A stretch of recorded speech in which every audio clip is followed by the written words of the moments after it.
Assalamualaikum warahmatullahi wabarakatuh.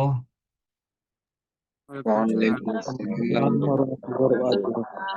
Kita lanjutkan perkuliahan kita. Hari ini kita akan masuk ke topik, kalau kemarin kita udah banyak membahas ya semester sebelum UTS ya IB, transfer embrio, kemudian minggu lalu kita juga udah membahas tentang fertilisasi in vitro. Nah, sekarang untuk ke depan kita akan coba membahas mengenai bioteknologi dalam bidang apa namanya molekuler ya, dalam bidang molekuler. Tetapi sebelum kita masuk ke aplikasi-aplikasi molekulernya, ada baiknya untuk pertemuan kali ini ya saya akan coba memberikan penjelasan sedikit ya pengantar untuk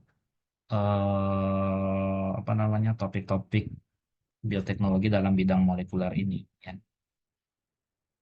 Nah, ini pengantar supaya nanti kalian ketika ketika sudah dapat topik yang non PCR. Ini minggu-minggu lalu, minggu depan kita akan belajar tentang PCR, tentang rekayasa genetik. Nah, itu nanti juga bisa kalian lebih memahaminya lagi nanti. Baik ya, kita mulai. Saya tekankan ini cukup rumit ya, cukup agak susah mungkin dipahami, tapi mungkin saya akan coba bahas pelan-pelan. Mudah-mudahan bisa dipahami. Ya, mudah-mudahan minggu depan kalau kita sudah masuk ke apa namanya topik-topik kayak PCR, kemudian rekayasa genetik, nah itu kalian sudah bisa lebih memahami. Jadi pahami dulu topik kali ini untuk minggu depan kita bertemu lagi di topik yang apa advance-nya yang lebih advance lagi. Ya. Jadi hari ini kita akan bahas ya mengenai eh, biologi molekuler ya di mana bahan-bahan terkait dengan biologi molekuler ini zaman now ya zaman sekarang itu memang sedang trending ya baik di penelitiannya kemudian di aplikasinya nggak hanya pada ternak saja pada manusia tumbuhan ya pada bakteri itu juga virus ya itu juga sedang dilakukan penelitian-penelitian terkait ke arah situ ya. Nah, sebelumnya kita akan mulai dulu ya. Jadi sebenarnya dalam topik eh, dalam topik biologi molekuler ini ya kita akan banyak membahas nanti bagaimana sifat dan bahan genetik ya, kemudian bagaimana replikasi. Cuman mungkin replikasi ini nggak terlalu banyak kita bahas, nanti kita lompati saja. Kita akan lebih banyak cenderung nanti membahas mengenai ekspresi gen ya. Ya, tujuannya nanti saya akan mengenalkan ke kalian ya apa itu DNA dan RNA dulu, kemudian menjelaskan replikasi DNA-nya dulu, ya, kemudian baru nanti terakhir di sini nih ekspresi gen ini. Ekspresi gen ini nanti akan kita bahas ya bagaimana gen itu berekspresi, kemudian bagaimana nanti menerapkannya dalam bioteknologi ternak. Tapi itu nanti ke depannya ya. Minggu depan nanti kita akan bahas bagaimana penerapan bioteknologi ternak terhadap penelitian-penelitian yang terkait dengan ekspresi gen ini. Oke. Ya, kita mulai dulu ya. Jadi sebenarnya percoba DNA sendiri yaitu sebenarnya ditemukan itu nggak lama ya, baru berapa puluh tahun ya. Kalau nggak salah ditemukan tuh nanti di tahun 1952. Kalau 1952 ke 2022 berapa tahun tuh? 52, 62, 72, 82, 92, 2002, 2012, 2022, 70 tahun baru, ya kan? Ke 2024 berarti 72 tahun. Nah, berarti DNA sendiri ini sebenarnya barang baru ya, karena belum ada umurnya 100 tahun ditemukan ya. Nah, percobaan pertama terkait DNA itu dilakukan oleh peneliti ilmuwan yang namanya tuh ada dua orang ya, ada si Hershey dan si Chase. Yang jadi disebut dia Hershey Chase gitu. Dan dia sebenarnya meneliti virus. Nah, cuman dia penasaran ya bahwasanya kalau untuk unsur fosfor dan belerang itu kan memang sudah lama ya ditemukan karena itu kan bahan kimia, sudah lama ditemukan. Nah, dia menemukan bahwasannya di kepala virus itu mengandung unsur fosfor, ya, sementara di bagian ekor, nah itu mengandung unsur belerang. Nah, kemudian nanti dia akan apa namanya mencoba meneliti itu. Nah, ini sekilas ya bahwasanya eh, virus itu dia akan menyuntikkan DNA-nya, kemudian nanti dia akan menggunakan fasilitas yang ada di tubuh sel itu untuk memperbanyak DNA dan akan membentuk dirinya. Ya, dengan memanfaatkan sifat virus yang seperti inilah nanti si Harry Chase itu akan mencoba melakukan percobaan-percobaan yang dia sebenarnya nggak tahu, mereka belum tahu bahwasanya DNA itu ada. Mereka hanya tahu bahwasanya dia ingin membuktikan bahwasanya di kepala DNA itu mengandung unsur fosfor dan unsur S ya itu ada di bagian ekornya. Nah, mulailah mereka melakukan percobaan. Tahun 1952 ya dia lakukan percobaan. Nah, bagaimana percobaannya? Ya, percobaan pertama bakteriofagnya dia kasih radioaktif protein ya dengan dilabel dengan unsur S ya belerang tadi dilabel dengan unsur S ya sementara yang kedua percobaan yang kedua dia itu sorry ya unsur yang kedua ya dia itu adalah eh, apa namanya melakukan percobaan dia siapkan media yang sudah dilabel dengan radioaktif yang berikatan dengan fosfor. Kalau ini medianya radioaktif ya radioaktif protein ya yang apa namanya dilabel dengan unsur belerang. Kalau ini unsur fosfor. Kemudian dia lakukan sentrifuge ya segala macam. Kemudian akhirnya dapatlah dan ternyata di bagian supernatan itu banyak mengandung unsur belerang. Sementara di bagian pelet yaitu banyak mengandung unsur fosfor. Nah, inilah membuktikan dia masih membuktikan nih ternyata unsur belerang dengan unsur fosfor itu beda nih lokasinya ketika disentrifuge.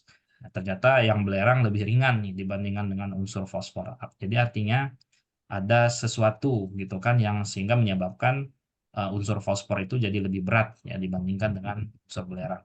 Ya, oke. Nah, kemudian di tahun 1953 gitu kan. Nah, ada dua orang peneliti ya namanya James Watson dan Francis Crick ya itu menciptakan model tiga dimensi DNA. Nah, dia sudah menciptakan model nih. Jadi artinya yang menemukan bentuk DNA itu apa itu sebenarnya adalah James Watson dan Francis Crick. Tetapi sebenarnya foto dari bentuk DNA ya ini ada foto sinar X DNA itu sudah ditemukan ya oleh Rosalind Franklin. Rosalind Franklin ini sebenarnya bukan ilmuwan biologi, dia ilmuwan fisika.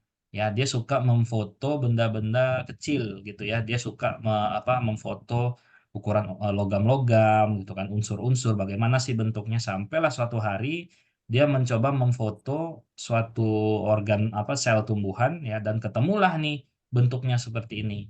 Hanya saja Rosalind Franklin ini ya dia tidak tahu bahwasanya yang dia temukan itu adalah DNA waktu itu.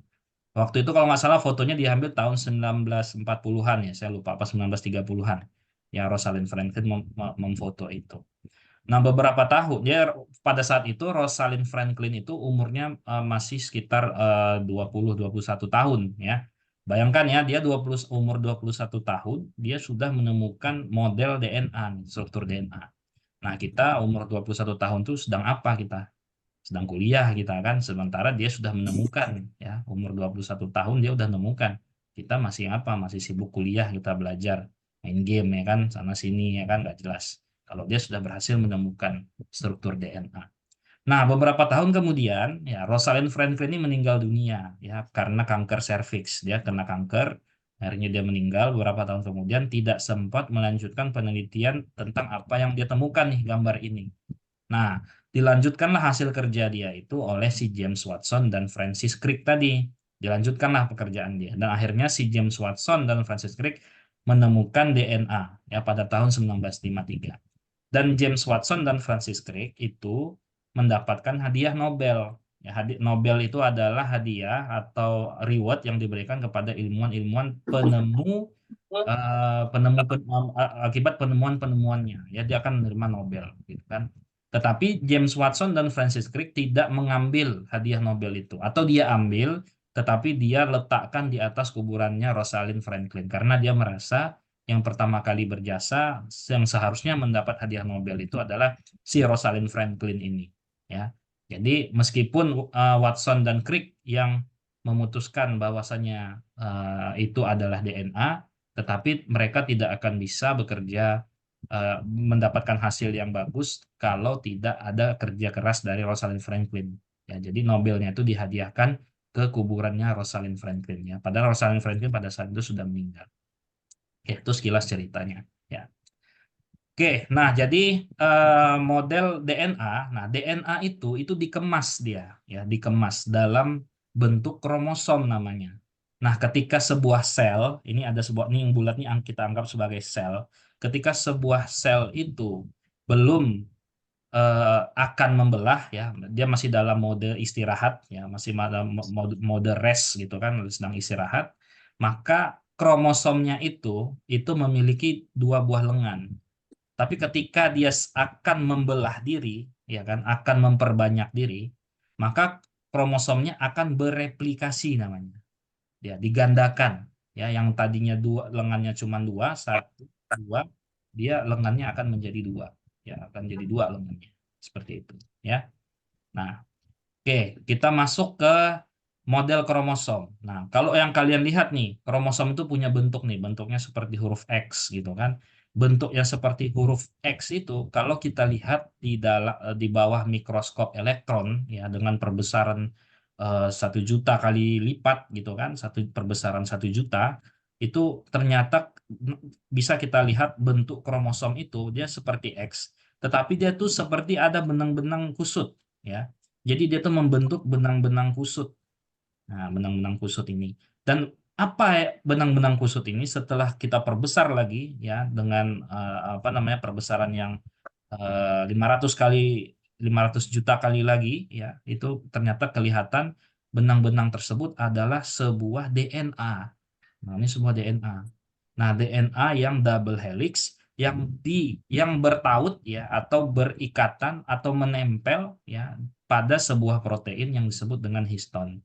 Ya. Jadi benang-benang itu bayangkan ya, coba dari ujung sini ya sampai ke ujung sini itu luar biasa panjangnya. Kalau kita uraikan lurus itu bisa mengelilingi bumi itu. Satu satu kromosom ini aja kalau dipanjangkan, diluruskan itu bisa mengelilingi bumi itu. Ya, 2 atau sampai 3 kali keliling bumi mungkin. Saking panjangnya. Itu masih satu kromosom itu.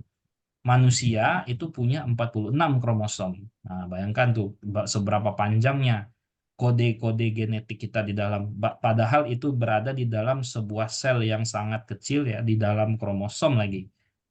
Bayangkan tuh segitu panjang ya. Jadi begini ya model DNA kita yang ada di dalam sel ya, yang ada di dalam inti sel. Oke. Nah, DNA itu punya teman ya. Temannya itu adalah RNA. Cuman RNA ini nanti diproduksinya belakangan. RNA ini adalah hasil kopian nanti dari DNA. Jadi DNA itu difotokopi. Nah, hasil fotokopinya itu adalah RNA-nya ya. Nah, baik DNA maupun RNA mereka itu adalah nukleotida. Apa itu nukleotida? Nukleotida itu merupakan grup ya, grup ikatan yang berikat itu apa saja? Yang berikat itu ada fosfat, kemudian ada gula, gula deoksiribosa, dan kemudian ada basa nitrogen. Basa nitrogen itu ada adenin, guanin, sitosin, timin. Ya, kalau saya suka menyingkatnya nih, anak gadis suka terong misalnya, ya kan? Jadi adenin, guanin, sitosin, timin. Kalau DNA itu AGCT, adenin, guanin, sitosin, timin. Nah, satu ikatan ini itu disebut satu nukleotida. Tapi kalau ikatannya ada banyak DNA itu namanya polinukleotida. Ini namanya polinukleotida. Ya, artinya ada banyak nukleotida yang saling berikatan. Jadi DNA itu adalah deoksiribonukleotida acid ya. Nukleotida, asam nukleotida yang berikatan dengan gula yang nama gulanya adalah deoksiribosa. Ya, ini disebut DNA karena gulanya ini adalah gula deoksiribosa. Ya, sementara kalau RNA itu ribosa, ya, ribonukleotid acid. Ya, asam nukleotida yang berikatan dengan gula ribosa itu RNA. Kalau DNA asam nukleotida yang berikatan dengan gula deoksiribosa. Nah, Nanti kita lihat apa beda gulanya. Ya, oke. Nah, 4 basa nitrogen tadi ya. Jadi kalau DNA itu punya 4 basa nitrogen. Anak gadis suka terong. Nah ya, ada adenin, ada guanin, ada sitosin, ada timin. Ya, 4 basa nitrogen inilah nanti yang akan berperan penting dalam ekspresi gen tadi, dalam pembentukan protein-protein. Ya. Nah, adenin itu berikatan dengan timin. Adenin berikatan dengan timin, guanin selalu berikatan dengan sitosin. Adenin selalu, ya ingat, adenin timin, guanin sitosin mereka ini selalu saling berikatan nantinya. Ya, ikatannya namanya ikatan kovalen kalau nggak salah ya. Jadi saling berikatan di sini. Oke. Kemudian kalau RNA, nah ini dia. Kalau RNA dia bukan timin ujungnya ya. Kalau DNA kan tadi adenin, guanin, sitosin, timin, ya kan? Kalau RNA adenin, guanin, sitosin, urasil. Nah, beda. Bedanya di mana? Kalau timin di atom karbonnya nomor berapa nih? Nomor 2, dia berikatan dengan H3 ya, H3C. Sementara di sini dia hanya berikatan dengan H. Itu yang membuat dia menjadi urasil. Kalau ini dia menjadi timin. Nah, dari segi gulanya ini di atom karbon ya nomor 1, 2, 3, 4, 5. Di atom karbon nomor 2, atom karbon nomor 2-nya itu berikatan dengan H, satu atom H. Sementara di RNA, atom karbon nomor 2-nya itu dia berikatan dengan OH. Sehingga gulanya ini disebut deoksiribosa karena ada H di sini. Sementara gula yang ini namanya ribosa karena atom karbon nomor 2-nya ini berikatan dengan ribosa. Ya, berikatan dengan OH, maaf, berikatan dengan OH. Makanya dia jadi ribosa namanya. Nah, DNA dia fosfat sama ya, fosfat, gula deoksiribosa, adenin, guanin, sitosin, adenin atau guanin atau sitosin atau timin. Ya, kalau RNA dia gula fosfatnya berikatan dengan gula ribosa, ya, dan berikatan lagi dengan adenin atau guanin atau sitosin atau urasil, ya. Jadi perbedaannya itu antara DNA dan RNA. Nanti kita akan lihat ya bagaimana perbedaan-perbedaan lainnya. Oke, nah ini 3 model DNA ya. Ini 3 modelnya. Ini ada model pita ya. Ini ada model kimia parsial ya. Jadi ikatan-ikatan yang seperti ini ya kemudian dianimasikan ya ke dalam ini. Ikatan hidrogen namanya, sorry ya, bukan ikatan kovalen, ikatan hidrogen. Ya, jadi antara guanin sitosin itu selalu berikatan ya, sitosin dan guanin, timin adenin ataupun adenin timin, nah ini selalu berikatan ya. Kemudian ini gulanya, ini gula apa tadi? Deoksiribosanya. Ya, ini gula deoksiribosanya. Kemudian ini fosfatnya, ini ada fosfatnya. Ya. Kemudian ini kalau model komputer, ya komputasi. Sekarang sudah ada istilahnya bioinformatika, ya komputasi kimia, komputasi fisika, komputasi biologi. Nah itu dia mengkomputasikan molekul-molekul ya, protein-protein, enzim-enzim yang ada di dalamnya. Gitu. Oke. Oke, sekarang kita masuk ke replikasi DNA. Ya, sekali lagi, ya replikasi itu adalah pengkopian atau penggandaan DNA. Ya, DNA-nya itu digandakan. Ya, ditandai tadi dari kromosom. Kromosom yang awalnya hanya 2 lengannya, ketika akan bereplikasi, maka kromosomnya akan mengganda menjadi yang tadinya 2 lengan jadi 4 lengan, yang tadinya 1 lengan jadi 2 lengan. Ya, begitu. Oke. Nah, sekarang kita pelajari dulu nih ya karakteristik DNA. DNA itu pasti diwariskan ya, pasti diwariskan. Ya, mulai dari sel yang satu membelah menjadi 2, membelah jadi 4, jadi 8, 16 sel itu kan membelah terus. Nah, DNA itu pasti akan diwariskan. Nggak boleh berbeda. Kalau berbeda tentu nanti anakannya ya atau sel berikutnya hasil pembelahan itu pasti akan beda sifatnya. Ya, Kak.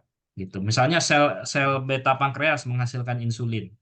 Nah, kalau dia tidak mewariskan DNA-nya ke sel berikutnya, maka sel yang berikutnya nggak akan bisa menghasilkan insulin. Nah, seperti itu kira-kira. Ya, jadi harus diwariskan. Kemudian harus tetap sama antar generasi. Nah, itu tadi. Ya, untuk sel yang berikutnya nggak boleh berbeda DNA-nya, harus sama. Ya, misal nih, waktu waktu kita kecil misalnya, ketika kalian kecil, ya kalian berambut keriting gitu kan. Nah, DNA kalian harus DNA pada sel-sel folikel rambut kalian harus menurunkan, mewariskan ke sel-sel berikutnya. Ya kan, ketika kalian tumbuh makin dewasa kan sel-selnya makin banyak tuh. Nah, DNA-nya juga harus ikut. Kalau enggak, bisa jadi nanti ketika kalian dewasa, kalian udah nggak berambut lagi, gitu. Atau rambutnya jadi lurus misalnya. Atau rambutnya jadi putih misalnya atau berubah-berubah dan lain-lain sebagainya. Maka harus tetap sama biar generasi berikutnya sampai dia nanti dewasa ya sifat-sifatnya itu tetap sama ya. Kemudian dia harus dapat menggandakan diri. Kalau nggak dapat menggandakan diri sebelum diwariskan ya pasti pewaris sel berikutnya itu nggak diwariskan DNA-nya, sifat-sifatnya tadi nggak akan terwariskan ya. Oke. Kemudian ini ada 3 kemungkinan pola replikasi DNA. Ini teori ya, teori ya belum bisa dipastikan secara akurat ya. Ada semi konservatif, ada konservatif, ada dispersif. Nah, apa itu semi konservatif? Nah, semi konservatif itu ya dari generasi nol ya sel misalnya kita anggaplah sel embrio gitu kan satu sel kemudian ketika menjadi 2 sel maka sel yang lama ya sel yang lama itu terbelah menjadi 2 kemudian masing-masing ya sel yang lama terbelah menjadi 2 DNA-nya juga terbagi menjadi 2 kemudian masing-masing pita DNA-nya itu DNA tadi ada 2 pita ya double helix dia kalau RNA cuma 1. Nah, masing-masing pita dari DNA itu akan membentuk pola yang baru. Nah, ya, masing-masing pita DNA membentuk pola yang baru. Nah, kemudian begitu seterusnya. Ketika nanti selnya membelah lagi dari jadi 2 menjadi 4, DNA-nya juga akan membelah, gitu kan? Nah, DNA yang lama menjadi baru, sehingga apa namanya DNA yang lama ini akan terus-menerus diturunkan ya selama tidak terjadi perkawinan ya selama tidak terjadi persilangan ya DNA mulai dari embrio 1 sel sampai kalian besar ya itu DNA yang lama itu pasti masih ada ya pasti masih ada DNA originalnya itu pasti masih ada makanya keragamannya itu nggak ketika kita apa perubahan itu ya mulai dari bayi sampai besar perubahan bentuk fisik wajah itu nggak pernah di bawah 50%. Kenapa? Karena separuh dari DNA itu DNA kita waktu kita masih bayi ya itu pasti akan selalu ngikut ya sampai kita dewasa. Ya, tetap akan ada perubahan-perubahan ya karena disebabkan oleh lingkungan, disebabkan oleh pola makan, nutrisi, iklim itu bisa saja merubah ekspresi-ekspresi genetiknya, tetapi tidak bisa merubah sebanyak di bawah 50% ya karena DNA yang masih DNA awal kita ya DNA awal ketika kita masih embrio gitu kan masih 1 sel gitu itu masih akan tetap ada gitu kan tetap ikut sampai kita nanti besar nanti sampai kita nanti dewasa dan tua. Nah, kemudian ada pola konservatif. Kalau pola konservatif, ya, ketika ada 1 sel yang membelah menjadi 2, maka kedua pita DNA itu membentuk pita yang baru. Nah, seperti ini dia, ya. Kedua bentuk pita, pita yang lama, kedua pita DNA yang lama di generasi nol, ketika membelah, dia dua-duanya membentuk pita yang baru, membentuk DNA yang baru seperti ini, ya. Begitu seterusnya. Nah, kemudian ada pola dispersif. Kalau pola dispersif itu tidak semua gen yang berada di dalam DNA itu membentuk pita yang baru. Jadi sebagian-sebagian aja dia membentuk pita baru. Nah, begitu seterusnya. Ya, ini adalah teori-teori, tetapi pola yang benar menurut para ahli, ya menurut para peneliti, pola yang benar pembelahan DNA, replikasi DNA itu adalah yang semi konservatif. Jadi masing-masing pita itu terbelah menjadi 2, 1 pita ya sini, 1 di sini, dan masing-masing pita tersebut akan membentuk pita yang baru dan membentuk 2 buah DNA yang baru. Ya, nanti kita akan pelajari. Oke, nah ini dia pola replikasinya ya. Oke, yang pertama ya DNA itu punya ujung, itu dulu yang harus dipahami. Ya, ada yang disebut dia dengan ujung 5, ada yang disebut dia dengan ujung 3. Ujung 5 itu apa? Ujung 5 itu adalah atom karbon nomor 5 yang berikatan dengan fosfat. Itu disebut dia ujung 5 nih di sini. Nah, sementara ujung 3 adalah atom karbon nomor 3 yang berikatan juga dengan fosfat, tapi fosfat yang ada di bawahnya. Nih, Ini ujung 3 berikatan dengan fosfat yang ada di bawahnya. Nah, ujung 5 adalah ikatan atom karbon gula ya yang berikatan dengan fosfat yang ada di atasnya. Ya, maka disebut dia ada dengan ujung 5 dan ujung 3. Nah, ini juga yang menyebabkan DNA itu dia berpilin ya. Karena dia ikatannya tuh bengkok ya. Satu ujung 3 sini, satu ujung 5. Jadi bengkok dia seperti ini ikatannya. Makanya dia bentuknya itu berpilin-pilin seperti itu. Ya kan? Nah, yang pertama ini pita DNA-nya nih. Ini basa-basa nitrogennya nih. C, T, A, T, G, C, A, A. Ini kan. Nah, ini pita-pita nitrogennya. Ya kan? Kemudian pita-pita ini nanti dia akan membelah nih. Ya, terbelah, terbagi dua, terpisah. Ya, terpisah. Kemudian barulah nanti muncul pita-pita yang baru. Muncul pita-pita yang baru sehingga jadilah dua DNA nih. Jadi dua. Ini DNA yang pertama, ini DNA yang kedua. Sudah jadi dua DNA. Ya.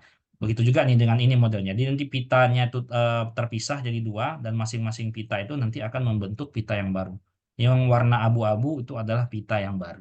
Ya, pahami dulu konsepnya ini, konsep replikasi DNA yang semi konservatif. Ya. Oke. Nah, proses replikasi DNA ya itu selalu dimulai dari bagian leading strand. Leading strand itu adalah pita DNA yang ujung awalnya itu adalah ujung 3. Kalau lagging strand adalah pita DNA yang start awalnya itu ujung pitanya itu adalah ujung 5. Nah, proses replikasi DNA itu selalu dari ujung 3 ke ujung 5. Prosesnya itu seperti ini. Jadi pembentukan DNA-nya itu dari ujung 5 ke ujung 3. Dimulai dari pita DNA yang lama, yaitu dari ujung 3 menuju ke ujung 5. Nih, ujung 5 sini.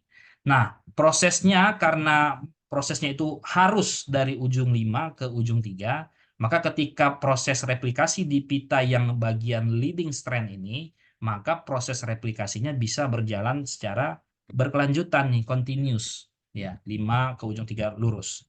Sementara di bagian pita sebelahnya, satu lagi, karena dia mulai dari ujung 5, sementara proses replikasinya itu harus dari 5 ke 3, maka dia terpisah-pisah nih. Di sini dulu, dari sini ke sini. Habis itu mulai lagi dari sini ke sini. Kemudian mulai lagi dari sini ke sini. Nah, proses replikasi seperti ini menyebabkan terjadinya fragmentasi DNA. Atau DNA yang baru itu terputus-putus dia. Ini putus-putus. Nah, putus-putus DNA itu disebut dengan Okazaki fragment. Okazaki ini adalah penemu bahwasanya ada bagian DNA itu yang terputus-putus. Ya, hanya saja kenapa nggak bisa lepas? Nanti dilem, ada lemnya. Ya, yang putus-putus tadi ada lem, lemnya itu adalah enzim namanya, ya, enzim ligase. Ya, nanti kita akan lihat bagaimana prosesnya. Oke. Nah, ini dia, ya. Jadi ini proses replikasi DNA-nya. Nah, DNA yang berpilin ini sebelum dia bereplikasi, ya dia harus diluruskan dulu. Nah, kan? Diluruskan dulu menjadi Goblok. sorry ada yang bocor ya. Oke. Dia harus diluruskan dulu dengan menggunakan enzim topoisomerase namanya. Nah, nih enzim ini yang tadinya DNA itu berpilin, ya, dia dengan adanya enzim topoisomerase ini diluruskan dulu DNA-nya. Kemudian ada namanya enzim helikase. Enzim helikase ini ibaratnya seperti resleting. Dialah yang memisahkan antara DNA yang satu, ya kan, dengan DNA yang lain. Dipisahkanlah DNA-nya. Nah, ya kan. Kemudian ada namanya DNA primase. DNA primase inilah yang bertugas apa namanya menetapkan mulai dari mana proses replikasi itu. Ya, kemudian ada DNA ligase. DNA ligase ini nanti yang akan menyambungkan nih Okazaki fragment tadi yang terputus-putus tadi. Kemudian ada DNA polimerase, inilah yang akan bertugas mengkopi ya masing-masing pita tadi. Ini DNA polimerase yang bertugas mengkopi supaya terbentuk pita DNA yang baru. Nah, oke. Nah, sorry. Nah, untuk lebih jelasnya silahkan disimak ya video ini.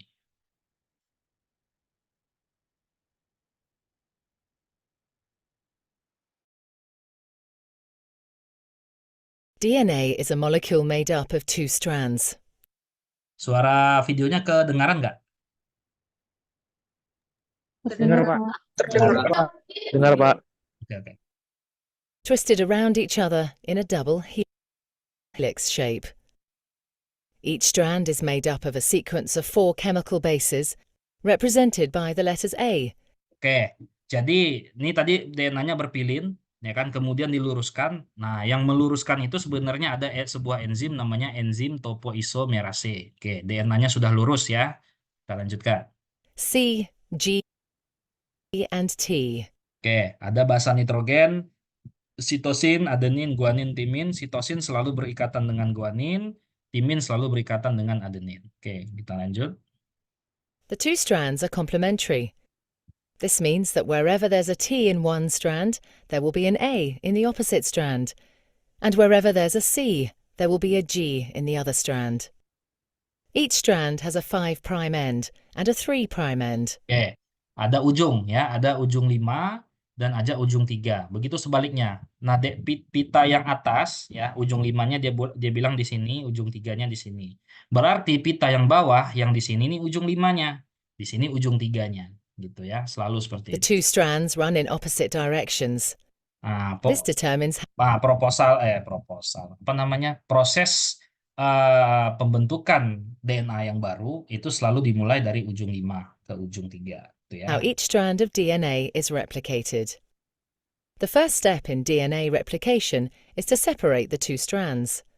Oke. This unzipping is done by an enzyme called helicase. Oke, ada enzim helikase ya yang tugasnya memisahkan kedua pita DNA ini. Ibaratnya dia kayak resletingnya. And results in the formation of a replication fork. The separated strands each provide a template for creating a new strand of DNA. An enzyme called primase starts the process.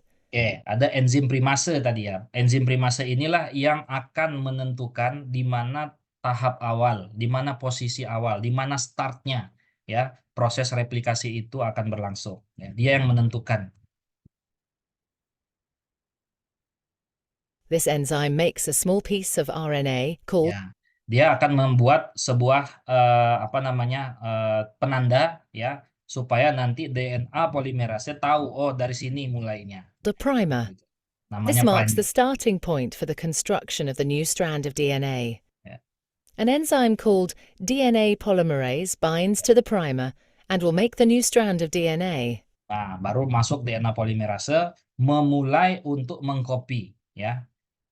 DNA polymerase can only add DNA bases in one direction, from the 5' end to the 3' end. Nah, sorry.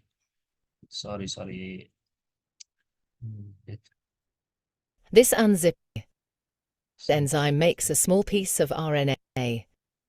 An enzyme DNA polymerase can only add DNA bases in one direction, from the 5' end to the 3' end. Oke, jadi DNA polimerase ini dia akan memanggil ya basa-basa nitrogen atau mengambil basa-basa nitrogen yang berkeliaran, yang berserakan di sekelilingnya untuk dipasangkan dan menjadi DNA pita DNA yang baru. Nah, itu tugasnya si One of the DNA new strands of polimerase. DNA, the leading strand, is made continuously. Oke, tadi ya bagian leading strand ya yang dari 5 ke 3 tadi, 3 ke 5 tadi, ya prosesnya dia harus mulai dari 5 ke 3, itu dia akan continuously, ya akan terus nggak ada putus-putusnya sampai ujung DNA yang lama. Ya sampai ujung DNA. Ya. Sorry. The new strands of prime to 3' direction. Oke. The other strand, the lagging strand, cannot be made in this continuous way because it runs in the opposite direction. Ya, karena opposite direction, karena arah yang berlawanan, ya, sehingga dia tidak bisa continuous, ya, dia harus setengah-setengah, ya, sedikit-sedikit, ya, sehingga menyebabkan terbentuknya Okazaki fragment. The DNA polymerase can therefore only make this strand in a series of small chunks called Okazaki fragments.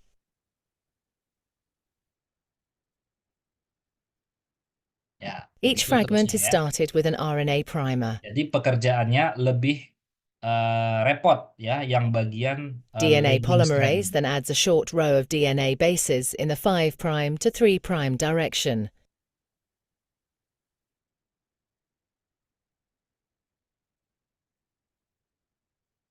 The next primer is then added further down the lagging strand. Ya, begitu seterusnya Another Okazaki sampai fragment is then nanti made, seluruh and the process DNA-nya is repeated again. repeat Once the terus, new repeat, DNA repeat. has been made, the enzyme exonuclease removes all the RNA primers from both strands of DNA. Dihilangkan. Another DNA polymerase enzyme then fills in the gaps that are left behind with DNA. Ya, jadi pekerjaannya jadi lebih repot nih kalau bagian yang lagging strand. Oke. Finally, the enzyme DNA ligase Nah, kalau kalian perhatikan ya, ini DNA yang bagian Okazaki fragment tadi kan masih terputus-putus.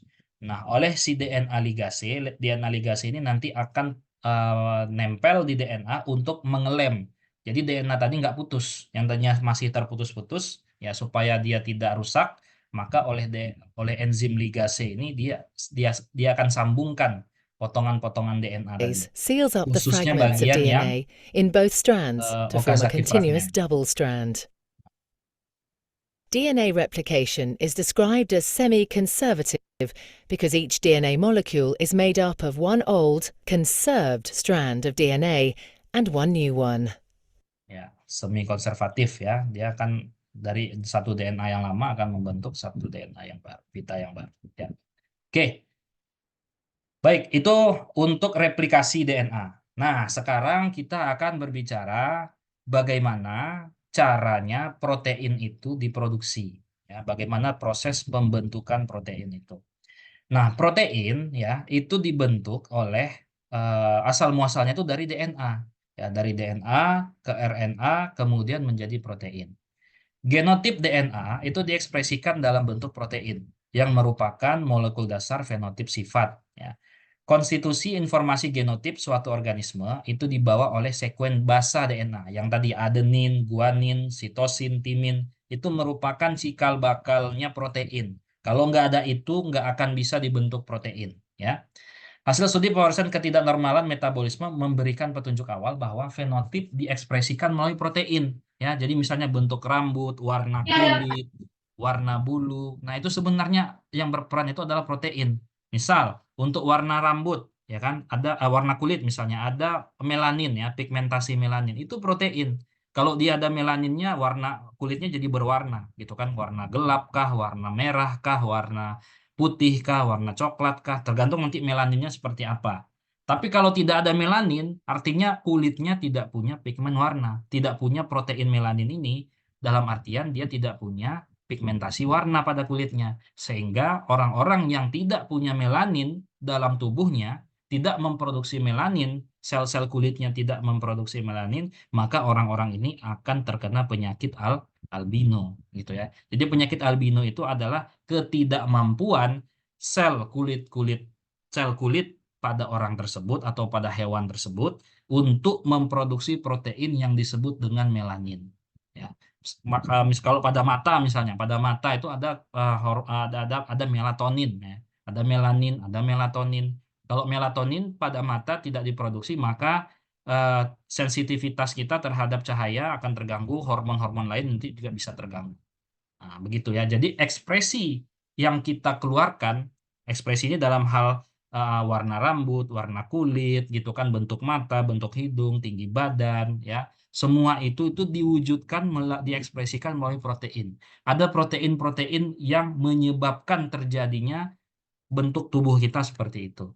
Sama kayak misalnya insulin. Produksi insulin, insulin itu kan protein protein yang dihasilkan oleh sel beta pankreas. Kalau sel beta pankreasnya tidak berhasil atau tidak mampu memproduksi protein yang disebut dengan insulin ini, maka si orang tadi akan menderita diabetes nanti. Seperti itu ya. Nah, jadi prinsipnya seperti itu ya. Jadi satu gen, satu polipeptida ya, dia akan membentuk satu protein. Nanti kita akan lihat mana yang namanya gen, mana yang namanya DNA itu ya kan, polipeptida. Oke, kita lanjut dulu. Nah, RNA ya itu adalah penghubung DNA dan gen dengan protein enzim. Jadi RNA itu ibaratnya apa ya? Sebuah buku, ya. DNA itu ibaratnya sebuah buku. Nah, ketika kalian misalnya beli buku Campbell. Buku Campbell itu kan ada kalau nggak salah ada 20 bab atau berapa puluh bab gitu kan, ada 30 bab lah anggap. Nah, misalnya kalian sekarang sedang belajar rekayasa genetika atau sedang belajar tentang biologi molekuler. Biologi molekuler ada di bab 21. Sementara kalian itu satu lokal itu ada 40 orang. Bukunya cuma satu. Kan nggak mungkin kalian mengcopy semua buku 30 bab itu. Nah, kalian kopilah yang hanya satu bab saja. Nah, begitu ibaratnya ya. Jadi RNA itu adalah kopian sebagian kecil dari gen ya, RNA adalah kopian dari gen. Gen itu merupakan sebagian kecil dari DNA ya untuk menghasilkan protein. Nah, seperti itu ya. DNA itu berada di dalam inti sel ya. Dia nggak akan dijumpai di sitoplasma ya. Ini ada sebuah percobaan. Jadi selnya ini ditembakkan oleh radioaktif yang hanya bisa melabel RNA. Nah, kalau kalian perhatikan di sini, yang warna bintik-bintik hitam itu adalah RNA dan hanya ada di sitoplasma, tidak ada di inti selnya. Ya, ini membuktikan bahwasanya RNA itu nggak ada di inti sel. Yang ada di dalam inti sel itu hanya DNA-nya saja. Ya, protein yang berperan dalam metabolisme ada di sitoplasma dan tidak ada di inti. Ya, perlu adanya penghubung DNA dengan protein yaitu molekul yang dijumpai di inti maupun di sitoplasma. Oke ya.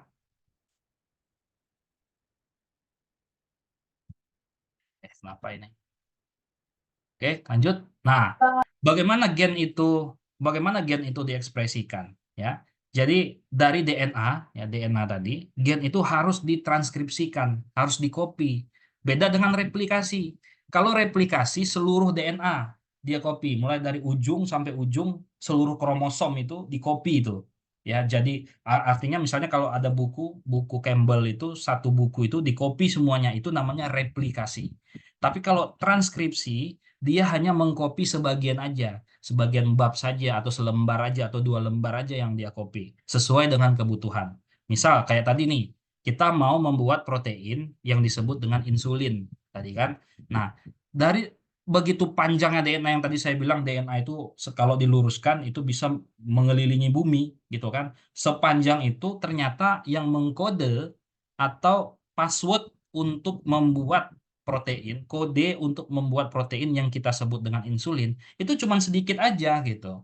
Nggak sepanjang apa namanya ketika dia nggak sepanjang kromosom gitu kan, nggak semuanya gitu harus dikopi. Cukup sedikit aja untuk menghasilkan protein yang kita sebut dengan insulin. Ya, halo, ada yang mau ditanya? Oke ya. Lanjut.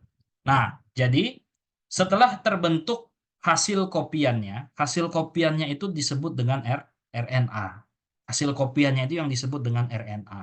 Nah, RNA ini barulah nanti ditranslate, diterjemahkan ya untuk membentuk protein. Nanti kita akan lihat bagaimana proses pembentukan proteinnya ya. Oke, jadi dari sini paham ya, konsepnya adalah DNA ya, kemudian ditranskripsi menjadi RNA, RNA ditranslasi menjadi protein. Prosesnya di mana? Proses transkripsi terjadi di dalam inti sel, proses translasi terjadi di dalam sitoplasma ya. Oke. Lanjut. Nah, ini proses untuk pembentukan mRNA ya. Jadi RNA yang kita bilang ini disebut dengan mRNA, messenger RNA. Kenapa dia disebut dengan messenger? Karena dia pembawa pesan untuk ditranslatekan ya, untuk diterjemahkan oleh ribosom nanti untuk membuat protein ya. Oke. Helix atau ulir DNA digunakan sebagai model cetakan ya, dan enzim RNA polimerase sebagai katalisator. Ingat ketika tadi proses transkripsi, proses yang memulai transkripsi itu adalah DNA polimerase ya. Hasilnya adalah kopian DNA juga. Tapi kalau untuk mengcopy menjadi RNA, DNA dikopi sebagian menjadi RNA, maka enzim yang digunakan adalah RNA polimerase ya. Prosesnya sama, mulai dari ujung 5 menuju ke ujung 3. Nah, oke, itu yang pertama. Kemudian yang kedua, ya. Sintesis transkrip RNA hanya dari salah satu utas DNA saja, nggak dua-duanya. Jadi ketika DNA itu kan ada dua pita. Pitanya itu terpisah dulu ya oleh RNA polimerase ini. Kemudian hanya salah satu pitanya saja, ya. Yang mana yang cocok, yang mana yang kodenya sesuai untuk membentuk protein tadi. Ya, misalnya proteinnya hanya di pita yang atas, maka yang pita atas saja itu yang di copy, yang bawah nggak perlu di copy, ya, terpisah, maka salah satu pitanya saja yang akan di copy, gitu ya. Kemudian sintesis RNA ya dari arah 5 ujung 3. Oke. Kemudian coba perhatikan lagi ya. Ketika membuat RNA sudah tidak ada lagi yang timin ya. Adanya sekarang urasil ya, sudah digantikan dia dengan ya. Jadi nanti pitanya ini ya akan berikatan dengan basa-basa nitrogen yang bebas, tapi basa nitrogen yang ada di sitoplasma itu nggak ada yang timin, yang adanya hanya urasil ya, sehingga nanti ketika mRNA dibentuk maka urasil lah yang akan berikatan, membentuklah dia mRNA yang baru. Nah, gini prosesnya ya. Jadi ini ada DNA ya.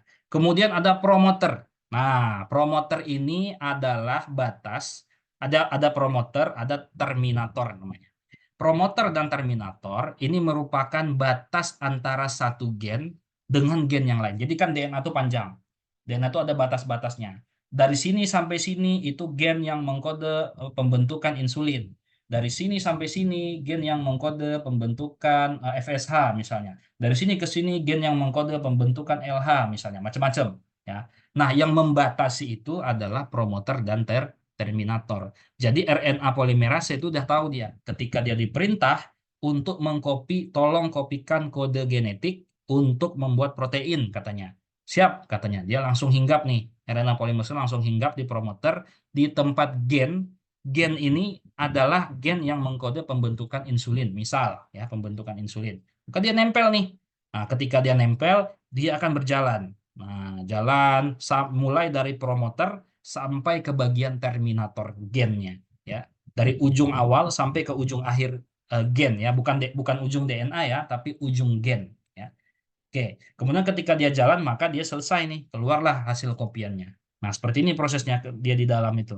Nah, ketika dia di dalam, dia akan mengikat basa-basa nukleotida ya, yang ada adenin, guanin, sitosin dan juga urasil ya. Dia akan ikat, dia pasangkan ya dengan salah satu pita dari DNA, kemudian nanti dia akan lepaskan keluar sehingga terbentuklah dia komplit RNA-nya. Tapi ini belum bisa kita bilang dia mRNA. Ya, kenapa? Karena nanti ada bagian-bagian yang nggak penting tuh terkopi. Ya, misal nih, kita mau mengcopy bab 25 ya, bab tentang topiknya adalah biologi molekuler. Di biologi molekuler itu di dalam halaman itu ada gambar orang lah misalnya, ada nomor halaman misalnya, atau ada judul-judul yang nggak penting. Nah, yang nggak penting, yang nggak penting-penting itu sebenarnya yang dihilangkan nanti. Jadi kita mau mengkopinya khusus yang penting-penting saja. Nah, seperti itu kan. Oke, jadi harus ada yang dibuang ya. Namanya prosesnya adalah slicing namanya. Segmen non coding disebut intron. Nah, jadi DNA itu ada bagian-bagiannya, ada namanya intron, ada exon. Yang non coding, yang nggak berarti, jadi ada bagian beberapa basa nitrogen itu, susunan basa nitrogen itu dia non coding, dia tidak mengkode pembentukan apapun.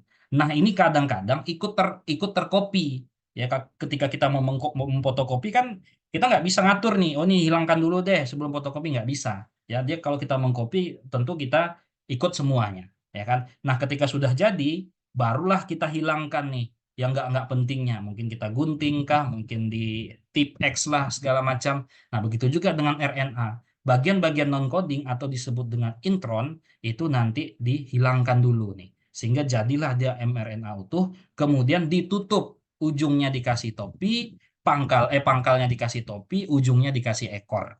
Nah, ini dia ada ditutupnya A cap dan juga A tail ya. Jadi ujungnya itu selalu dia adenin ya. Kemudian tailnya ini juga di adenin juga ya. Adenin. Cuma adeninnya panjang nanti. Jadi di situ nanti. Jadi taunya RNA itu dari mana? Ketika kita sequence RNA itu kita sequence ya, kita uraikan, kita jabarkan basa-basa nitrogennya. Kita tahu dia ujungnya itu apa, nanti dari A, adenin, adenin, adenin, adenin. Nah, itu berarti artinya ujung RNA-nya ada di situ. Di situ nanti kita bisa tahunya ya. Oke. Nah, ini gen ya. Jadi gen itu ada batas nih. Ini gen 1, kemudian ada pembatasnya, kemudian ada gen yang kedua, kemudian ada batasnya, kemudian ada gen yang ketiga, ada batas, begitu seterusnya. Jadi dalam satu untaian DNA itu bisa ratusan juta, bisa miliaran gen yang ada dalam satu untaian DNA, dalam satu kromosom itu, ya kan? Nah, informasi genetik itu ditulis dalam kodon namanya. Ya, nih kodon. Kodon yang diterjemahkan atau ditranslasikan ke dalam sekuen asam amino. Kodon itu terdiri dari 3 basa nitrogen, ya. UUU, GGC, pokoknya 3. Ya, tadi kan basa nitrogen ada adenin, guanin, sitosin, urasil ya kalau pada RNA. Nah, kodon itu adalah dia 3 basa nitrogen. Nah, masing-masing kodon, ingat ya, satu kodon itu 3 basa nitrogen. Masing-masing kodon itu akan mengkode pembentukan satu buah asam amino. Ya, jadi RNA ini misalnya nih, ini kan DNA-nya nih AAA, ya kemudian ditranskripsikan jadi UUU, ya kan? Karena kan A berikatan dengan urasil kan, UUU, sitosin, guanin berikatan nanti RNA-nya jadinya guanin, guanin, sitosin. Kemudian guanin, sitosin, adenin berikatan jadi sitosin, guanin, urasil. Kemudian adenin, adenin, adenin berikatan nanti dengan urasil, urasil, urasil. Nah, ketiga bahasa nitrogen ini disebut dengan kodon. Satu kodon mentranslate satu buah asam amino. Jadi UUU akan mentranslate sebuah asam amino seperti ini asam aminonya. Misal ya, GGC asam aminonya ini, CGU asam aminonya ini, UUU asam aminonya ini. Nah, para asam amino ini ya akan saling berikatan. Ikatan-ikatan asam amino itu disebut dengan polipeptida. Ingat apa yang dimaksud dengan protein? Protein adalah polipeptida yang tersusun dari banyak asam amino. Jadi asam-asam amino ini berikatan menjadi satu, menjadi polipeptida. Polipeptida nanti akan dibungkus ya, di packaging menjadi protein. Nah, begitulah nanti hasil akhirnya akan menjadi protein ya. Nah, ini tidak perlu dihafal ya, ini nanti kalian perlu pelajari bahwasanya ini adalah tabel asam amino. Ya, kalau dia tadi ya, misalnya apa nih? Kita kembali back UUU. Nah, UUU itu ternyata mengkode asam amino yang disebut dengan fenilalanin, ya, fenilalanin, ya. UUC juga fenilalanin. Nah, kemudian apalagi nih? GGC. Nah, GGC tadi mengkode mana GGC? Coba kita cari. GGC nih, GGC ini glisin, dia mengkode glisin, ya. Berarti ini fenilalanin, ini glisin. Kemudian CGU, CGU itu apa? CGU arginin. Nah, ya kan berarti CGU itu arginin. Fenilalanin, glisin, arginin. Terakhir adalah UUU. Terakhir kembali lagi ke fenilalanin, gitu kan? Jadi ini fenilalanin, ya, glisin, arginin, fenilalanin lagi. Nah, jadi misalnya gabungan antara fenilalanin, glisin, arginin, fenilalanin ini merupakan gen yang mengkode asam amino yang susunan asam amino pada protein atau pada insulin misalnya. Jadi insulin tuh kalau diurai nih, dia kan pasti asam-asam amino tuh. Nah, asam amino tuh bisa kita pelajari. Oh, asam amino insulin itu terdiri dari fenilalanin, glisin, arginin, fenilalanin lagi. Nah, itu kita bisa pelajari seperti itu, ya. Oke, ini acuan saja. Nah, yang perlu diperhatikan ini yang saya kotakin merah nih. Semua RNA itu selalu diawali oleh AUG dia. Start selalu diawali oleh asam amino yang disebut dengan metionin, ya. Kemudian selalu diakhiri dengan UAA atau UAG atau UGA. Nah, itu ciri khas dari mRNA ini. RNA selalu diawali oleh AUG, selalu diakhiri oleh UAA atau UAG atau UGA. Ya, makanya di sini dia nggak mengkode asam amino apapun nih, ya, karena dia khusus untuk stop di situ. Nggak ada asam amino yang terbentuk dari kode UAA, UAG ataupun UGA ini. Ya, kita lanjut. Nah, ini contoh ya. Ini DNA nih, ini DNA ya, yang ditranskripsi ini kan. Misalnya pita yang ditranskripsi yang atas nih yang warna biru. Ada TAC ya, ada TTC, ada AAA, ada ATC. Lihat, awalnya itu selalu di TAC.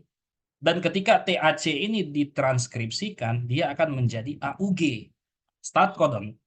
Ya, start codon tadi adalah metionin.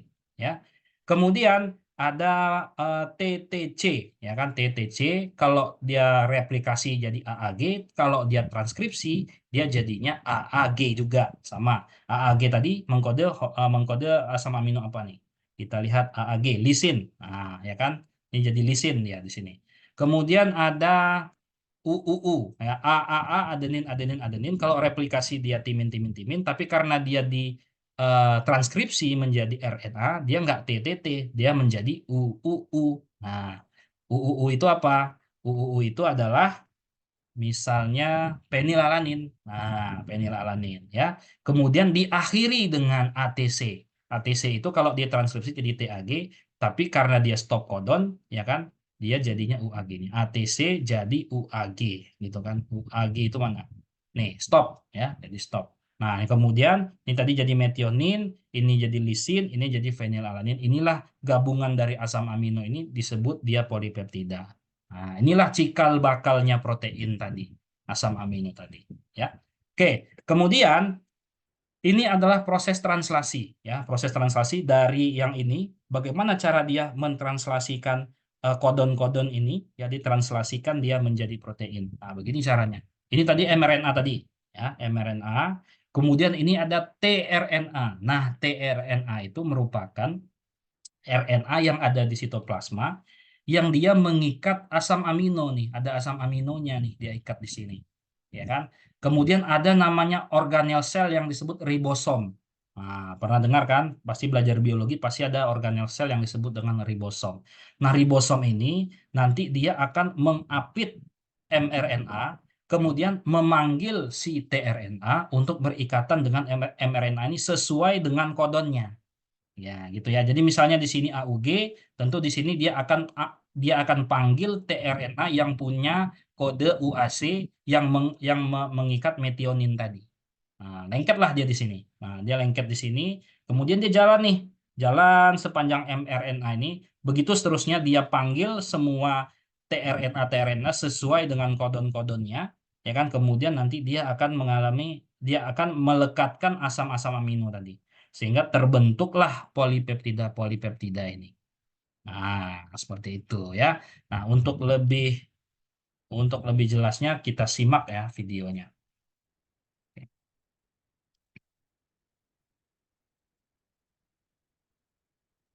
Here is a cell, the basic unit of all living tissue. In most human cells, there is a structure called the nucleus. The nucleus contains the genome. In humans, the genome is split between 23 pairs of chromosomes. Sorry. Here is a cell, is a structure. Nucleus contains the genome. In humans, the genome is split between 23 pairs of chromosomes. Each chromosome contains a long strand of DNA, tightly packaged around proteins called histones. Within the DNA are sections called genes. Nah, ini gen tadi ya. Dari sini, ujung sini ya, lihat yang di atas ya. Nah, ujung sini ya sampai dengan ujung itulah gen ya. Jadi nggak semua DNA itu disebut gen ya. Dari ujung DNA yang ini sampai ujung DNA itu bisa jutaan gen, bisa miliaran gen mungkin yang terbentuk ya. Jadi gen itu hanya pendek-pendek bagian kecil dari DNA yang mengkode satu sifat ya. Sifatnya itu nanti dalam bentuk protein ya. Kita lanjutkan. Sorry. The genomes around proteins called histones.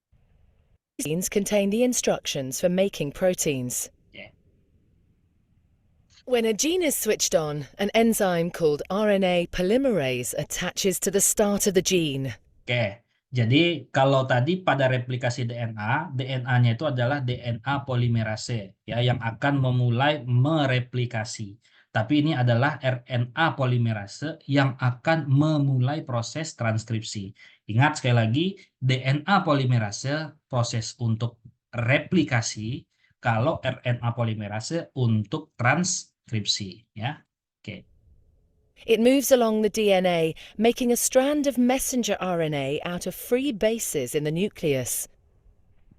The Ya, jadi ada sama seperti tadi ya, ada basa-basa nitrogen yang ada di sekitar, yang melayang-melayang berserakan ya di sekitar DNA itu, yang basa-basa bebas, basa nitrogen bebas, itu nanti akan dipanggil oleh RNA polimerase. Nah, bedanya apa? Kalau DNA polimerase dia pasti akan mengikat adenin tadi dengan timin.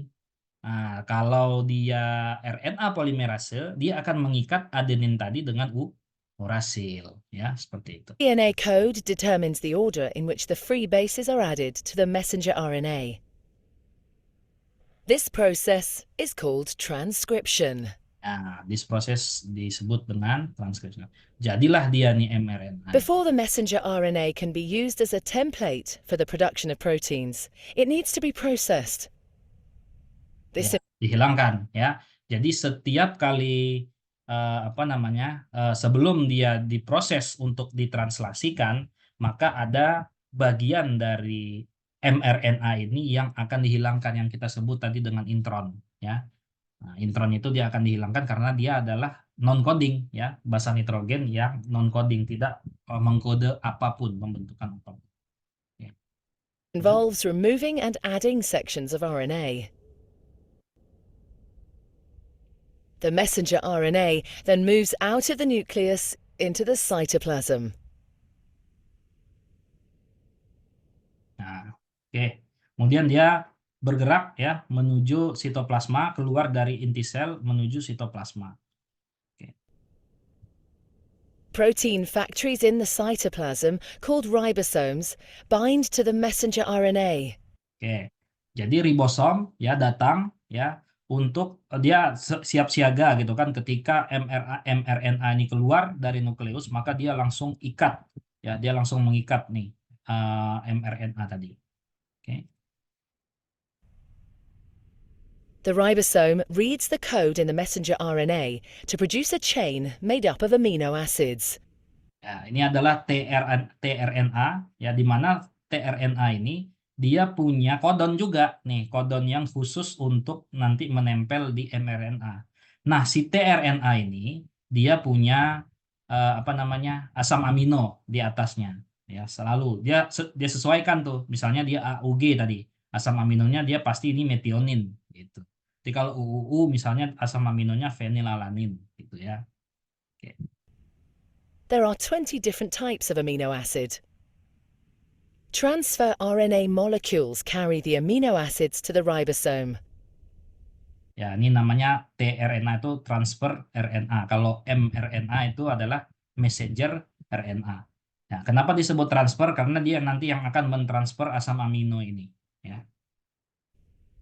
The messenger RNA is read 3 bases at a time. As each triplet is read, a transfer RNA delivers the corresponding amino acid. Nah, dia berikatan ya. Begitu seterusnya ribosom ini ketika berjalan ya menyusuri mRNA ini, dia juga akan memanggil tRNA ya, dia akan memanggil tRNA ini, dan asam-asam aminonya itu nanti akan saling berikatan ya. Nah, jadi si tRNA ini akan lepas, ketika dia lepas dari ribosom dia sudah tidak punya lagi asam amino ya. Nah, ini This is asam-asam added amino. to a growing chain of amino acids. Nah, ini asam-asam aminonya akan membentuk polipeptida. Once the last amino acid has been added, the chain folds into a complex 3D shape to form the protein. Nah, oke. Jadilah dia protein gitu kan. Jadi sebenarnya ada satu tahapan lagi nih. Ketika dia masih polipeptida itu nanti akan dibungkus, akan di-packaging, ya, di-pack dia sehingga menjadi protein. Siapa yang mempackagingnya? Yang mempackagingnya adalah organel sel yang disebut dengan badan Golgi. Jadi badan Golgi nanti yang akan mempackaging, membungkus-bungkus sehingga terbentuklah dia protein. Kalau dia masih polipeptida, dia masih belum protein namanya. Tapi ketika sudah dibungkus, sudah di-packaging, baru kita bisa sebut dia sebagai protein. Oke. Ya, begitu prosesnya ya. Oke. Nah, sekarang kita belajar mutasi. Nah, ini ada hubungannya nanti ini dengan rekayasa genetik. Ya, kita akan belajar tentang rekayasa genetik. Nah, ini misalnya ada ini adalah mutasi dapat mengubah ekspresi gen. Ya, ini ada gen normal. Gen normal ini setelah ditranskripsi, hasil translasinya itu ada AUG, AAG, UUU, GGC, dan GCA, ya, dan seterusnya, ya kan?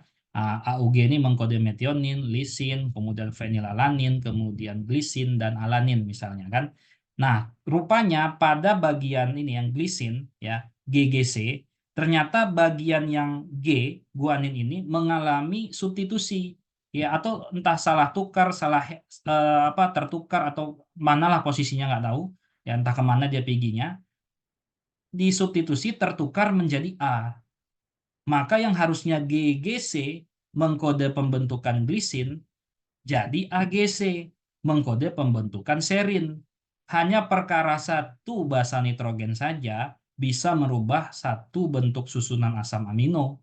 Ketika ada satu saja asam amino yang berubah, maka ekspresi gennya pasti berubah.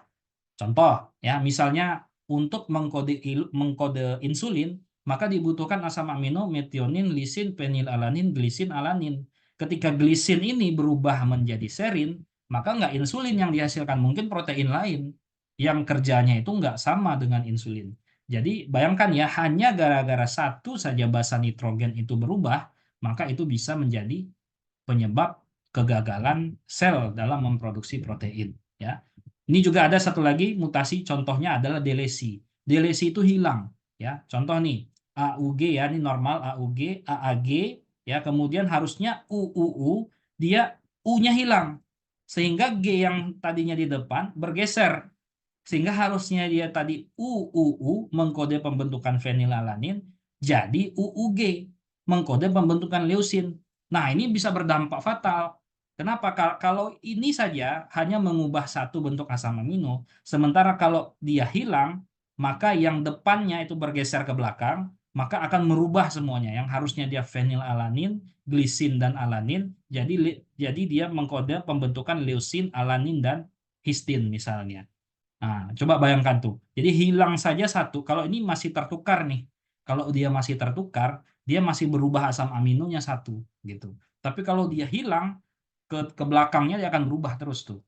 Nah, seperti itu ya. Jadi sangat fatal. Mutasi adalah perubahan dalam sekuen DNA, bisa karena kesalahan dalam replikasi DNA atau oleh mutagen. Nah, bisa karena kesalahan replikasi. Tadi kan DNA kan bereplikasi ya. DNA itu satu pita DNA itu harus sama semuanya. Ibaratnya kalau kita memfotokopi buku, ada satu halaman yang hilang. Nah, gagallah buku itu dicetak, gagallah buku itu diproduksi. Nah, seperti itulah. Ya. Atau ada satu halaman yang kebalik, misalnya. Halaman 150 di halaman 149, halaman 149 di halaman 150. Nah, itu nggak lulus QC dia, nggak akan diproduksi, nggak akan dikeluarkan dia dari pabrik. Seperti itu. Nah, sama juga ya seperti ini. Ada kesalahan dari substitusi, ada kesalahan ataukah hilang delesi segala macam. Nah, ini kalau ini sampai terjadi, maka akan ada kerusakan. Makanya nanti ketika proses replikasi ada apa namanya checkpointnya, ada checkpoint ya, ada waktu-waktu sel itu dia akan cek recheck semua kromosom apakah sudah sesuai. Kalau sel itu kalau sel itu menemukan ada untaian DNA yang basa nitrogennya itu berbeda dengan sebelumnya, maka si sel itu nanti biasanya akan apoptosis, dia akan membunuh dirinya itu. Karena kalau sampai dia membelah itu akan bermasalah ke semuanya. Nah, begitulah kita diprogram sehingga setiap kali kita bertumbuh dari bayi sampai dewasa tidak pernah terjadi kesalahan gen. Nah, itu yang pertama. Yang kedua, tadi disebutkan ada mutagen. Mutagen itu adalah bahan-bahan yang mampu membuat gen kita bermutasi. Misalnya apa? Misalnya itu bahan-bahan karsinogenik. Suka makan-makan yang dibakar, ya, sate, ayam bakar, ikan bakar, ya, arang-arang itu mutagen sebenarnya. Ya, mampu membuat gen kita tuh bermutasi. Rokok misalnya nikotin itu mutagen, cuman belum saatnya saja, ya kan, mungkin selnya masih sehat, ya kan, sekarang masih sehat, selnya masih sehat sehingga nggak ada masalah. Nah, selnya masih mampu menangkal itu, tapi ketika bertambahnya umur selnya sudah tidak mampu lagi, ya, karena diterpa nikotin terus, diterpa tar nikotin segala macam itu. maka sel-sel paru-parunya itu nggak mampu lagi, ya kan, ketika dia bereplikasi, maka terjadi kerusakan-kerusakan atau kesalahan-kesalahan pada saat mereplikasi DNA-nya, pada saat mengcopy DNA-nya. Ketika dia ingin mengcopy pembelahan sel yang sehat, justru dia mengcopy pembelahan sel yang menjadi sel kanker. Sifatnya berubah, yang tadinya dia sel paru-paru yang sehat, berubah menjadi sel paru-paru yang aktif terus membelah. Gitu. Nah, pembelahan sel itu juga ada protein yang mengontrolnya. Ya, kalau nggak salah namanya protein P53 kalau nggak salah. Nah, protein P53 inilah yang mengontrol pembelahan sel. Kalau ada protein itu, maka sel itu nggak membelah, dia diam. Tapi ketika protein itu tidak diproduksi lagi, apakah karena mutasi, kesalahan replikasi, apakah karena basa nitrogennya ada yang hilang atau seperti apa segala macam, nah maka sel itu nggak akan ada lagi yang mengontrol dirinya untuk membelah. Jadi sel itu membelah terus membelah. Itulah yang menyebabkan terjadinya kanker paru-paru, tumor, kanker seperti itu. Jadi artinya tumor dan kanker itu merupakan penyakit yang diakibatkan oleh kesalahan sel dalam mereplikasi DNA-nya, atau ada bagian DNA di dalam sel tersebut yang bermutasi seperti itu. Ya. Nah, ini contoh ya. Perubahan satu nukleotida saja ya itu dapat menyebabkan penyakit sickle cell. Nah, jadi ini DNA yang normal ya, ini CTT ya, harusnya ketika di transkripsi dia menjadi GAA ya, tetapi karena ada kesalahan dia substitusi ini dari T berubah menjadi A, dari CTT jadi CAT, sehingga harusnya mRNA GAA jadi GUA. GUA itu ditranslasikan jadi valin, harusnya dia glusin lupa saya nih, glutation apa ya Pak. Nah, dia menjadi valin. Nah, perubahan satu saja basa nitrogen menyebabkan perubahan satu asam amino, menyebabkan penyakit hemoglobin DNA yang disebut dengan sickle cell ya. Orang-orang yang kena mutasi itu disebut dengan mutan ya. Nah, ini seperti ini. Jadi hanya gara-gara satu basa nitrogen saja berubah, bentuk sel darah merahnya yang harusnya bulat, dia jadi lonjong. Ya, jadi bulan sabit. Nah, apa dampaknya kalau sel darahnya bulat? Kalau dia bertemu di pembuluh darah percabangan ini, persimpangan pembuluh darah, kalau sel darah yang bulat, dia santai aja. Ya, karena dia tidak bersudut, ya dia akan masuk dengan mulus. Tapi kalau dia sudah bentuknya bulan sabit seperti ini, sickle cell, ini bisa menyebabkan penyumbatan pada pembuluh darah, numpuk jadi percabangan. Kalau percabangannya ada di tangan, di kaki, mungkin masih nggak apa-apa. Kalau ada di jantung gimana? Kalau penyumbatannya ada di otak gimana? Itu kan fatal akibatnya. Nah, itu jadi hanya gara-gara satu basa nitrogen saja yang berubah, nah itu bisa menyebabkan fatal ya akibatnya. Oke. Nah, selesai kita. Ada pertanyaan nggak sampai di sini? Nah, gitu. Ini minggu depan ya kita akan belajar mengenai PCR ya, teknologi PCR seperti itu. Nah, jadi contoh nih ya, ada seorang ilmuwan ya. Jadi ada ini penerapannya gitu ya. Ada seorang ilmuwan, saya lupa mungkin di Cina atau di mana saya lupa. Jadi dia berhasil menemukan protein yang menyandi reseptor virus HIV ya, sebuah sel itu dia tidak bisa dimasukin virus kalau tidak ada reseptornya. Nah, sel limfosit itu punya reseptor virus HIV itu. Nah, reseptornya itu kan protein. Nah, jadi setiap sel limfosit itu selalu memproduksi reseptor virus HIV itu. Semua di seluruh di manusia manapun ya, di manusia manapun pasti ada reseptor virus HIV ini di dalam tubuhnya. Nah, oleh ilmuwan ini dia berhasil mengkode ya, dia berhasil mengkode asam aminonya. Asam aminonya apa aja sih reseptor HIV ini? Dia kode asam amino, ada glisin, fenilalanin, dia urutkan, kemudian dia berhasil menemukan sequence RNA-nya sampai akhirnya dia menemukan sequence DNA-nya. Jadi dia temukan tuh, oh DNA yang mengkode pembentukan reseptor virus HIV adalah ini nih, ACTG ditemukan yang panjang. Nah, apa yang dilakukannya? Dia hilangkan itu. Coba bayangkan. Dia hilangkan atau mungkin dia ubah saja satu basa nitrogen yang tadinya A dia ganti jadi T atau jadi G, atau diubah saja susunannya diubah. Akibatnya apa? sel tadi tidak mampu memproduksi reseptor virus HIV. Nah, dia aplikasikan itu kepada embrio manusia. Jadi ada sepasang suami istri ya lagi program bayi tabung yang minggu lalu kita bahas program bayi tabung. Nah, ketika difertilisasi kan terbentuk singgami ya selnya masuk tuh sel sperma, sel telur melebur jadi satu. Ketika di situ dia edit gennya itu dia edit ya sehingga gennya itu tidak memproduksi reseptor virus HIV. Apa yang terjadi? Ketika embrio ini ditransfer yang kemudian anaknya itu bisa dikatakan kebal terhadap virus HIV. Kenapa? Karena pada sel-sel limfositnya itu tidak ditemukan adanya reseptor virus HIV. Nah, itu salah satu contoh rekayasa genetika yang akan kita bahas di minggu depan nanti. Nah, seperti itu. Jadi penerapannya seperti itu. Nah, jadi penelitian-penelitian ya terkait dengan DNA, protein itu memang pada saat ini udah jadi tren ya.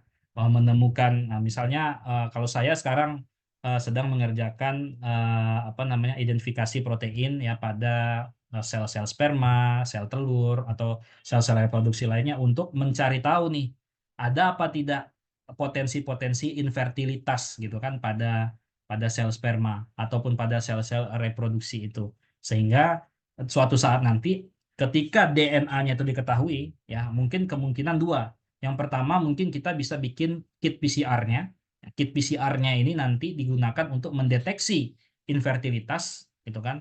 Itu udah banyak sebenarnya di manusia. Jadi ketika proses bayi tabung sudah jadi embrio, ketika dia embrio ingin ditransfer, sebelum ditransfer ke induknya, ke resipien, itu harus di tes PCR dulu. PCR-nya apa ya macam-macam, misalnya penyakit HIV kah, penyakit ini kah, penyakit itu kah. Ketika penyakit sindrom Down, misalnya sindrom Klinefelter, ya kan penyakit-penyakit autis yang genetis gitu, yang sifatnya genetik, itu nanti dicari tahu di PCR embrionya. Kemudian ketika terdeteksi positif, maka nanti dikembalikan ke orang tuanya. Ibu masih mau transfer apa enggak? Kalau ibu transfer, maka anak ibu nanti besarnya akan autis. Kalau ibu transfer, anak ibu ketika lahir nanti dia akan sindrom Down, dia akan kena ini, kena ini, kena ini misalnya. Nah, kalau memang orang tuanya bilang ya udahlah Pak, nggak usah daripada transfer nanti malah berbahaya, lebih baik nggak usah. Nah, dia akhirnya akan melakukan program ulang. Itu yang pertama. Atau yang kedua nih, ya kan? Nah, saya akan lakukan seperti apa yang ilmuwan Cina itu lakukan, ya kan? Saya akan edit gennya, gimana caranya supaya protein yang menyebabkan sel sperma itu kualitasnya turun itu saya hilangkan. Nah, protein itu dihilangkan eh, sehingga nanti sapi-sapi yang baru lahir itu kan kita cek PCR-nya, ya kan? Ternyata apa namanya protein yang menyebabkan infertilitas pada sapi itu ternyata sudah tidak ada. Nah, itu akan menjadi sapi-sapi yang akan unggul nanti. Yang ketika yang daya reproduksinya itu akan sangat tinggi. Nah, seperti itu. Jadi riset-riset ya terkait dengan molekuler, PCR, DNA, editing gen, kemudian profiling protein, transkriptomik ya. Jadi sekarang eranya namanya era omik, ada genomik, transkriptomik, proteomik, ya, lipidomik, metabolomik. Nah, itu sekarang sedang tren ya penelitian-penelitian itu. Saya harapkan juga nanti kalian ya ikut andil tuh dalam penelitian-penelitian itu. Karena memang mungkin penelitian ini terkesan rumit ya, padahal sebenarnya kalau memang kita mampu apa namanya, kita paham aja sedikit, maka untuk kedepannya itu akan gampang dan nanti ketika ujung dari penelitian ini adalah kita membuat perubahan yang besar gitu, terutama nanti di bidang peternakan. Nah, seperti itu kira-kira. Nah, gimana? Ada yang mau ditanya? Izin nanya Pak, Ya, silakan.